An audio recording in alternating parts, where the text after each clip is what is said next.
Ya, bagaimana ketika kita mengalami gagal bayar di aplikasi pinjaman online Uangmi ya?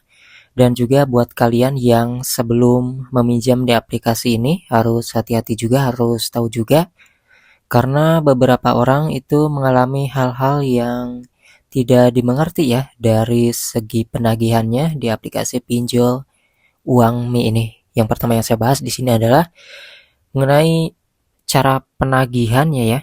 Nah, jadi di sini ada beberapa orang yang mengalami kejadian yang tidak terduga gitu ya. Dan ini aplikasi memang sudah di-download 10 juta orang yang seharusnya ini aplikasi bagus dan bintangnya juga ini 4,3 cukup bagus.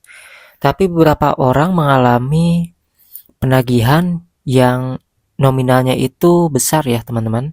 Padahal ketika membayar itu tidak pernah telat ya, selalu membayar tepat waktu bahkan jauh-jauh hari sebelum jatuh tempo. Tapi penagihannya seolah-olah seperti ada dendanya dan juga ditambah bunga ya, tentu itu akan semakin besar. Nah, maka dari itu buat kalian yang mulai mau ataupun baru mau minjam di aplikasi Uangmi ini harus diperhatikan ya. Harus baca-baca dulu ulasannya ya. Ulasannya itu dibaca biar tidak terjebak. Karena beberapa aplikasi pinjaman online yang resmi pun terkadang itu tidak berlaku sama dengan pengguna yang lain dan itu berbeda-beda ya. Ada yang sama kejadiannya, ada juga yang biasa-biasa aja. Kemudian kalau misalnya kita mengalami gagal bayar di aplikasi ini kayak gimana? Apakah ada DC lapangan? Ya jawabannya ada DC lapangan ya. Aplikasi pinjaman online yang sudah di-download jutaan seperti ini, nyampe 10 juta, itu sudah dipastikan ada DC lapangan yang terbesar di Jabodetabek. Ya begitupun juga tersebar selain di Jabodetabek di luar-luar Jabodetabek ya. Jadi hal tersebut harus kita perhatikan apalagi jumlah nominal pinjaman kita itu besar. Namun yang harus kita tahu bahwa sekalipun kita memiliki utang yang tertunggak ataupun belum terbayar, itu tidak akan melebihi dari jumlah pinjaman pokok, tidak akan melebihi 2 kali lipat teman-teman ya.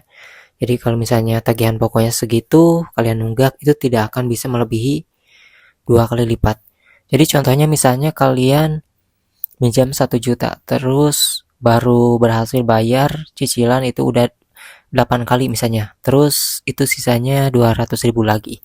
Nah, ketika kalian nunggak ataupun telat bayar di sisa 200.000 lagi itu dia gak bakalan bunganya naik sampai ke 500.000 ya, karena dia total hanya bisa naik dendanya itu 2 kali lipat aja dari tagihan pokok yang belum dibayar teman-teman, seperti itu. Jadi buat kalian yang belum meminjam di aplikasi ini harus tahu itu ya, harus hati-hati juga. Dan buat yang galbay di aplikasi ini jangan panik juga, terus cari informasi karena mereka juga belum tentu mendatangi ke rumah kita, paling kita hanya selik OJK-nya jelek aja.